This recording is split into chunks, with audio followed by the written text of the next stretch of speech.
할렐루야.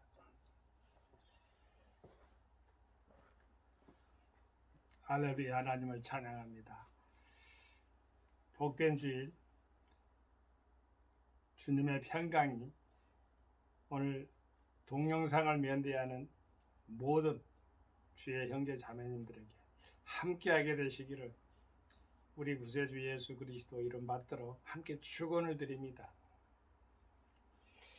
에레미야서 52장 오늘 11줄 말씀 봉독한 후에 하나님의 말씀으로의 대화 이어가도록 하겠습니다. 시드기야의 두 눈을 빼고 사슬로 결박하여 바벨론으로 끌어다가 그 죽는 날까지 오게 두었더라. 오늘 본문 말씀은 교훈만 될지언정 저와 여러분에게 이 말씀이 임하지 않게 되기를 또 한 마음으로 기도해 봅니다. 두 눈을 시드기야가 두 눈이 빼앗음을 당했습니다. 사실은 바벨론 왕 느부갓네살이 시드기야를 세울 때는 그 다른 이름이 있었어요. 마따니아라고도 하는 이름인데 히브리 말로 여호와의 선물이라는 뜻입니다. 그런데 바벨론 느부갓네살 왕이 하나님을 알았는지 믿지 않았는지 모르겠습니다만은 시드기야의 이름을 지어줬는데 마따냐를 시드기야로 바꾼 거죠. 여호와는 정의로우시다. 그것도 바벨론 왕인데 여호와는 정의로우시다 이렇게 이름을 지어준 거 보면은 선정을 베풀라는 뜻인지 아니면 아주 오만해가지고 내가 이름을 이렇게라도 지을 수가 있다는 것을 바벨론 왕 느부갓네살이 보여주는 건지 아리송달송 이해가 되지 않습니다만 그래도 성경상에 기록되어 있고 역사적인 일이니까 여러분 잘 알다시피 역대하의 24장 17절에 그 말씀이 있습니다. 바벨론 왕이 또 여호야긴의 아잡이 숙부죠. 여호야긴 그러니까 여호야긴 김하고 긴 구분 잘해서 여호야긴 어디 이스라엘 유대에 있어서 이어지는 이름 같잖아요. 근데 여기 시드기야는 다르잖아요. 원래 마따냐 야가 되면 여호와를 칭한다고 볼 수가 있는데 여호와의 선물 이런 뜻을 가지고 있는데 시드기야는 여호와는 정의로우시다. 이것을 누가 지어줬느냐? 바벨론 왕이 또 여호야긴의 아잡이 마따니아로 대신하여 왕을 삼고 그 이름을 고쳐 시드기야라 하였더라. 그래서 유대 왕 마지막 왕이 시드기야 왕인데 그 시드기야 왕이 올라갈 때 그 밑에 나와요. 시드기야가 이에 나아갈 때에 나이 21세라 예루살렘에서 11년을 치리하니라. 바벨론에게 멸망당한 예루살렘. 나는 역사에 있어서 무슨 연도에 있어서 그렇게 중요성을 보지 않습니다. 폼보다는 의미를 강조하는 믿음의 신앙이기 때문에 그럴 수도 있습니다. 바벨론 왕이 시드기야의 아들을 그의 목전에 죽이고 또 림나에서 유다의 방백을 죽이며 시드기야의 두 눈을 뺐다고 했습니다. 참으로 비참합니다. 비굴적입니다. 유대를 대신한 거예요. 하나님을 섬기는 유대를 대신 유대 전체를 말한다고 볼 수가 있습니다. 시드기야라는 그 말은 아까 제가 말씀대로 여호와는 정의로우시다라는 건데 정의로운 백성이었는가? 두 눈이 이렇게 두 눈이 딱 있잖아요. 시편에 보면은 여호와의 계명은 순결하여 눈을 밝게 하도다라는 말씀이 있습니다. 자, 두 눈을 뺐다. 눈은 보배죠. 이스라엘은 하나님의 눈동자죠. 그 빼임을 당했다. 무엇을 어겼고 무엇을 멀리해서 그럴까요? 계명을 어겨서, 계명을 배반해서, 계명을 등한시하거나, 계명을 하찮게 여기거나, 하나님의 말씀, 율례, 법도, 규례 이런 것으로 표현되는데, 계명 이런 식으로 다 어떤 학자가 그랬어요. 다 하나님의 말씀이다. 규칙이나 규례나 법도나 율례나 하나님의 말씀이 가까워야 되는데 계명을 어기니까, 계명을 멀리하고 반역하니까 두 눈이 빼임을 당하는 것이에요. 자, 눈으로 보고 생각을 합니다. 생각하고 또 눈으로 볼 수도 있어요. 눈은 출입을 합니다. 눈을 감으면 안 보이지요. 눈은 상상으로 볼 수가 있어요. 그는 눈의 기능이에요. 눈은 여호와 하나님을 바라볼 수 있도록, 나의 눈이 여호와의 하나님을 바라볼 수 있도록 이렇게 고정이 되어 있어야 돼요. 그렇지 않을 때 사탄은 틈을 탄다는 거 우리는 잘 알고 있습니다.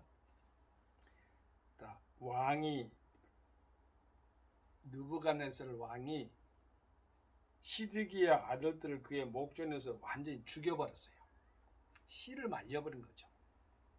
또 림나에서 유다의 모든 방백들까지 죽여버리고, 그의 측근들을 완전히 제거해버리고, 시드기야의 두 눈을 빼버리고, 참 참혹합니다. 비참합니다.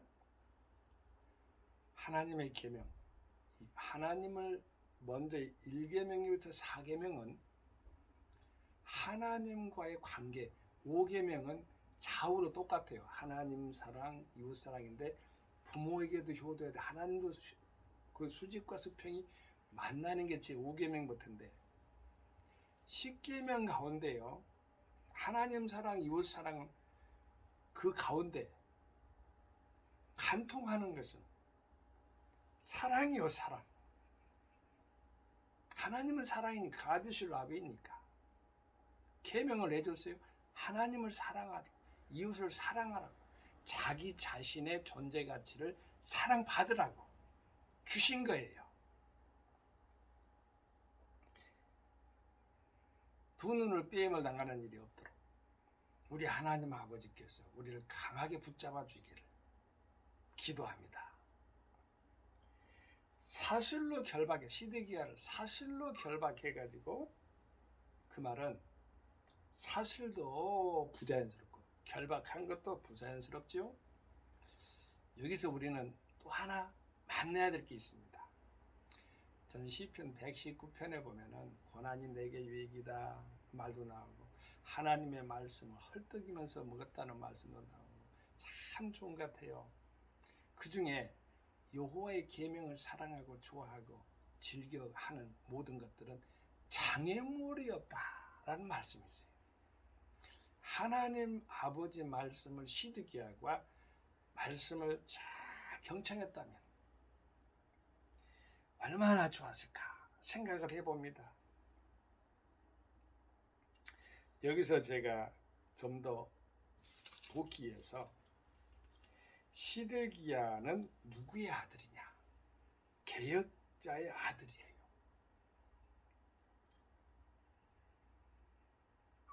요시야 왕의 사후 여호아스, 여호야킨, 시드기야 왕위에 오르나 바벨론을 배반하여 느부갓네살의 침입을 받는다. 에스겔과 여호야킨 왕은 2차 침입 때 BC 597년인데 사로잡혀 그발강가로 옮겨왔으며 BC 586년에 그의 예언대로 예루살렘이 멸망하게 된다. 그런데요, 요시야라는 사람은요, 종교 개혁가로 통합니다. 요시야는. 근데 그 아들 때는 왜 그랬을까? 참 수수께끼 같아요. 요시야처럼 훌륭한 아버지를 뒀으면서도 아들 때는 우상을 섬겼던 것을 보면 그것만이 아니라 남유다가 그래도 북이스라엘은 아수르에 먼저 망하고 남유다는 그래도 존속을 오랫동안 기간 동안 했어요. 그런데 남유다가 왜 망했을까? 하늘에 있는 별한테 점성술 점을 치고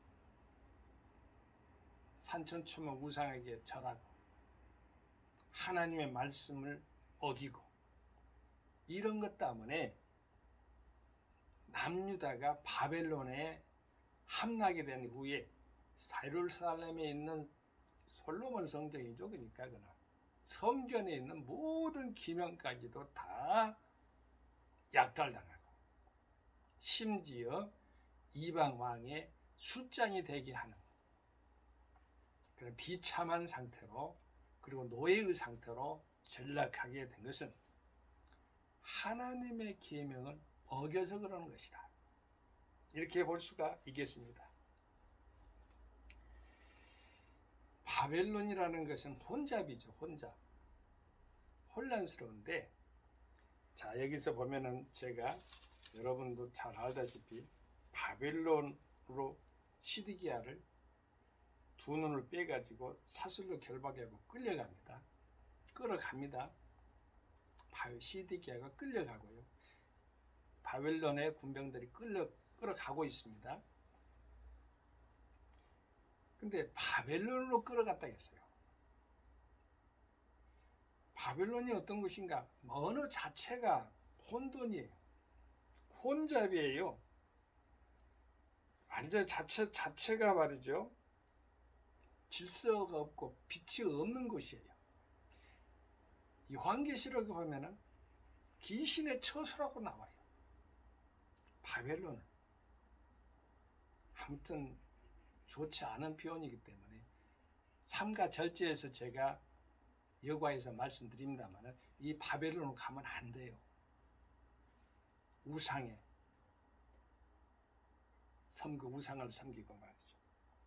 마음과 정신을 세상에 뺏기거나 동식물에 즉 말해서 기식도 없고 그런 것에 자기 스스로 상을 만들어 갖고 자라거나 이런 것들 전부 다 바벨론의 그러한 함정 그 속에서 허우적거릴 수밖에 없다는 것을 알고 바벨론으로 들어가지 않도록 하나님 말씀의 계명을 즐거워하고 하나님 말씀을 사랑하고 그래서 하나님 사랑하고 이웃을 내 몸처럼 하나님께 예배죠. 하나님께 예배드리고 이웃을 내 몸처럼 사랑하는 하나님께 경배하는 이웃을 내 몸처럼 사랑하는 하나님 사랑 이웃 사랑 리꼬르예요. 제가 광주 양림교회 1987년 88년가 한국 기독교 장로예요. 광주 양림교회 청년회장을 역임을 해서 섬겼어요. 그때 전도사님이 문정자 전도사님이셨어요. 지금 살아계신지 천국으로 환송해 소총하셨는지 알 수 없어요. 연세가 좀 있었으니까요. 살아계신다면 건강하고 평안하게 되시기를 기도합니다. 그 문정자 전도사님이 제게 청년들한테 이제 청년 담당하고 설교를 해야 되니까 전도사님들이 청년의 모임이 있어가지고 하나님 사랑 이웃 사랑입니다 라고 딱 간단하게 명료하게 말씀해 주셨어요. 그 사랑, 그 격언, 하나님 말씀 안에서의 사랑의 준칙을 저는 그 전도사님으로부터 배웠어요. 감사드립니다.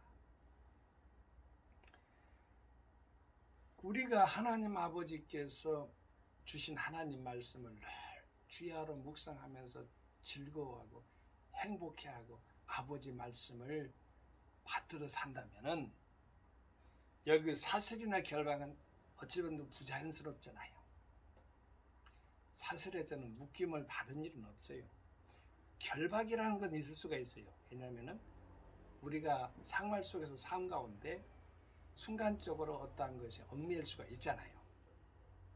그 결박을 풀 수 있는 방법은 장애물이 없는 하나님의 말씀을 계명을 즐거워하고 하나님의 율법을 사랑해야 된다는 거죠. 정말 하나님 말씀을 존중하면서 하나님 말씀대로 따르는 순종에서 넘어 복종까지, 그거는 역설적 자유예요. 현실적 자유예요. 하나님과의 예속은 우리의 현실적 자유예요. 행복이에요. 번영이 형통이에요. 잊지 말게 되시길 바랍니다. 우리 믿음의 식구들은 그래요. 그래야 되는 거예요. 하나님 아버지께서 우리는 어찌 보면 종이라고 하잖아요. 따르는 하나님의 거룩한 우리 성도라고 하잖아요. 크리스찬은 하나님 말씀을 부끄러워하는 존재가, 계명과 율법을 부끄러운 존재가 아니라 당당하게 외치면서 하나님 말씀에 따라서 살아가는 그러한 빛의 소금의 자녀이라는 것을 놓치지 말아야 됩니다. 우리는 세상에 크리스찬 이름 또 다른 이름이 있어요. 빛과 소금이라고 하잖아요. 그 죽는 날까지 오게 두었더라 했는데, 자, 죽는 날까지라 했으니까 우리는 인생은 다 한 번 왔다가 가요. 죽습니다. 근데 천국으로 이렇게 영원히 거기다 두어야 되는 거예요. 우리 인생 삶 가운데 희망과 함께 소망의 항구, 소원의 항구로 평온하게 인도받는 것을 우리는 다 바라고 있잖아요. 그렇습니다. 그런데 여기 보면은 시드기야는 그 죽는 날까지 오게 두었더라 했으니까 감옥이든 지옥이든 옥은 굴레죠. 얼마나 비참합니까? 우리는 하나님 말씀을 따르는 기쁨의 하나님 말씀을 즐거워하면서 따르는, 그러면서 경건하게 두려워하면서 따르는 존재들입니다. 그것을 믿음의 크리스찬이라고 하는 거예요. 하나님 말씀으로의 대화를 함께 동영상으로 시청하고 또 면대해 주신 여러분 감사드립니다. 하나님께서 이 세상 어떤 것보다도 여러분을 사랑한다는 것, 이 아들과 여러분을 사랑한다는 것, 이 아들도 사랑합니다만 하나님은 더 사랑한다는 것 놓치지 마시고 자긍심을 가질 필요가 있어요. 감사드립니다. 할렐루야. 성교 샬롬. 아멘.